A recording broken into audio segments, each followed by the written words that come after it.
Hello, welcome to this language-focused video in Unit 1 on the past tense. We've been talking about the history of journalism, which means we've been using different forms of the past tense. You watched several videos, completed a survey, and played a game. While you were watching the videos, were you taking notes? Take a look at those sentences. There are two forms of the past tense being used there, the simple past and the past progressive, sometimes called the past continuous. In this video, we're going to talk about the structure and meaning of the simple past and the past progressive. We'll also talk about when we should use each of these forms. Let's start with the simple past. When an action begins and ends in the past, then we use the simple past. For example, before this video, you watched several videos, completed a survey, and played a game. All of these actions started and ended before now. That's why we put them in the simple past. Most verbs can be put in the past simply by adding ed or just d to the end of the verb. For example, played, watched, completed. You may notice that there are many verbs that do not take an ed ending. For example, the technology was not available to print the news before the Gutenberg press. In this sentence, the verb to be is put in the past. This is an irregular verb. Here's another example. In China, people read the messages from the government called the Debao. Here, the verb to read is in the past. There are as many as 400 irregular verbs. It's worth memorizing these forms because many of these verbs are quite common. For example, write, wrote. Is, was, think, thought, take, took, or speak, spoke. There's a link in the bonus materials that will help you study the most common irregular past tense verbs.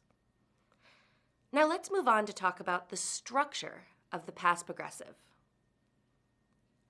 Similar to the present progressive, the past progressive is formed with either was or were and the ing form of the verb. For example, while I was watching the video about the history of journalism, I was taking notes.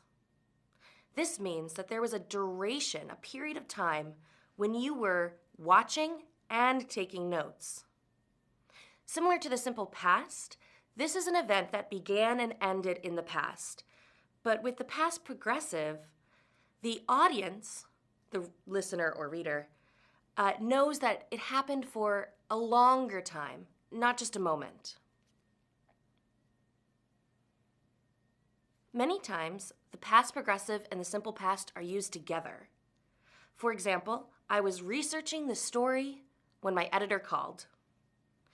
Here, you can tell that the speaker was researching perhaps for many minutes or hours. The editor called during that time. We don't know exactly when the editor called, but we know what the speaker was doing at the time. Here's another example. While many countries were looking for alternatives to gas-powered cars, Tesla introduced the electric automobile.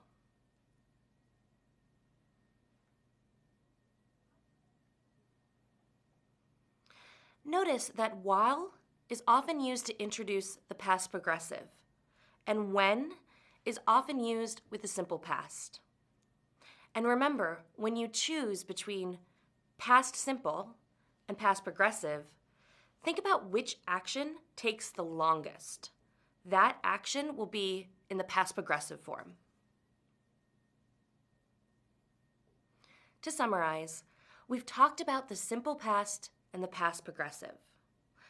We've talked about how actions that start and end in the past use both forms.